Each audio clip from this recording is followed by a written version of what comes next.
And action! Well, good morning everybody. Good morning, sir. Beautiful morning, isn't it? Yeah. Just the right sort of conditions for digging holes. How many of you have been on a dig before of any sort? Whoa! That's probably sort of carrots and turnips, I suspect. But this is a real dig. This is an excavation.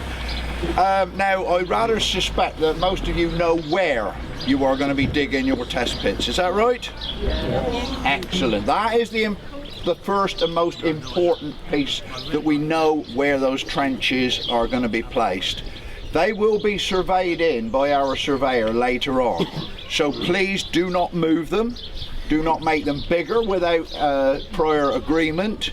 And please do not get bored with whichever test pit you are digging and go and dig another one somewhere else that we don't know about. People do.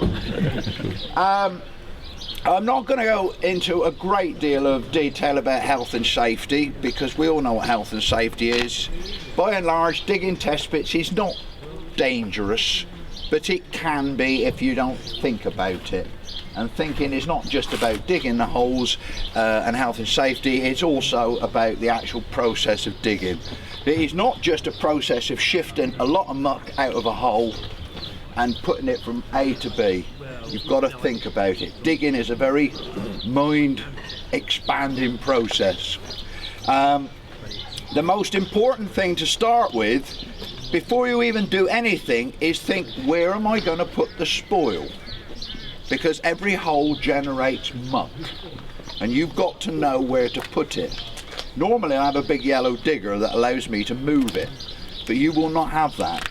So please think first, where am I going to put the spoil so that it's not in the way, but it can also be easily put back in the hole at the end of the excavation.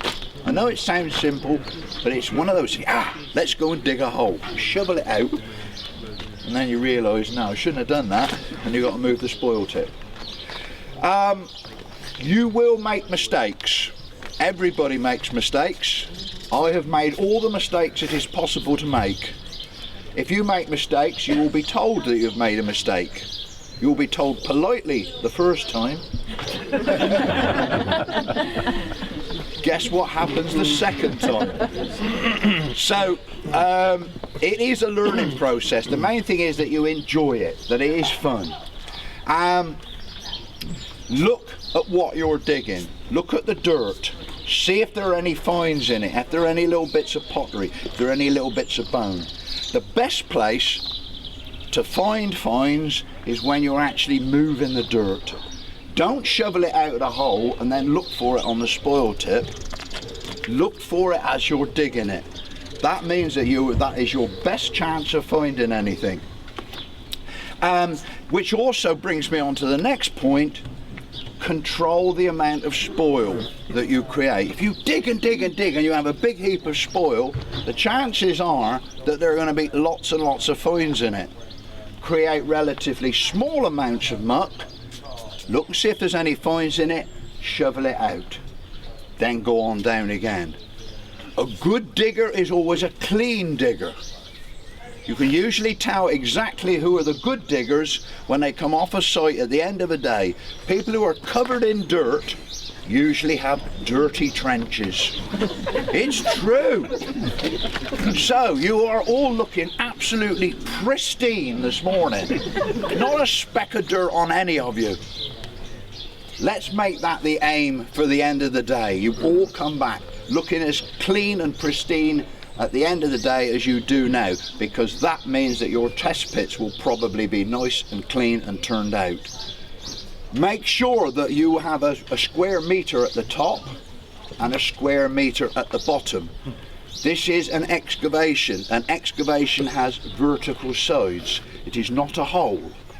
And so points will be awarded, not necessarily rewarded, but awarded on the straightness of the sides of the trench. Make sure that the base of the trench is nice and clean.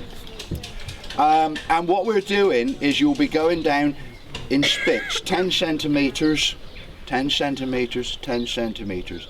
When you've taken off one lot of 10 centimetres, all the fines go in one tray. When you take the next 10 centimetres off, that goes into another tray, and you work all the way down. Now, you will notice that I am holding a clipboard. That doesn't mean to say I'm management. I'm far too good to be a manager, but this is an essential part of everybody's excavation. It is the record. The front page is a few notes of guidance, very much about what I've said just now, but towards the back we find recording sheets. Now these are very, very straightforward. My colleague Steve from Wessex Archaeology has prepared an example of the type of record and the type of things that you need to fill in. It's fairly straightforward, but it does tell us exactly what is coming out of each hole. And this is the basic and most important thing about archaeology. It is not just about finding stuff, it's what we can learn from what you find. And this is the record of what you find and where it comes from. And from this and the finds will help us to get the story of your village.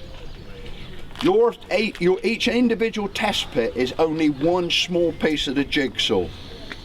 When we all put all the results of the test pits together and the trenches that we're going to be digging down the road, that will give us the story. So your test pits are just parts of the jigsaw. They're very, very important parts, but they're only they are parts of the jigsaw puzzle.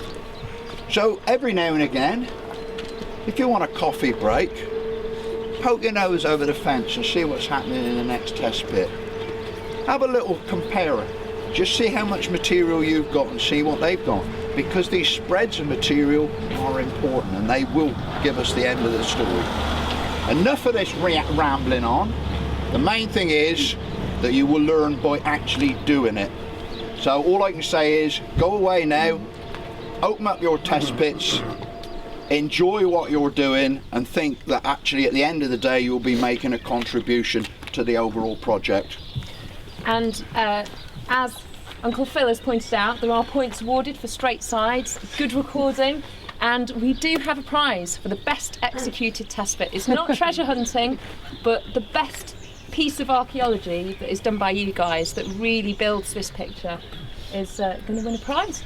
Am I going to be included? No. What? Management. Oh no, I'm not. No. You've got to read the small print. Management is excluded. But yeah, as Phil said, it's absolutely essential, and it's your enthusiasm that's really going to bring it together. And as you all know, we've only got 3 days, so the pressure is on.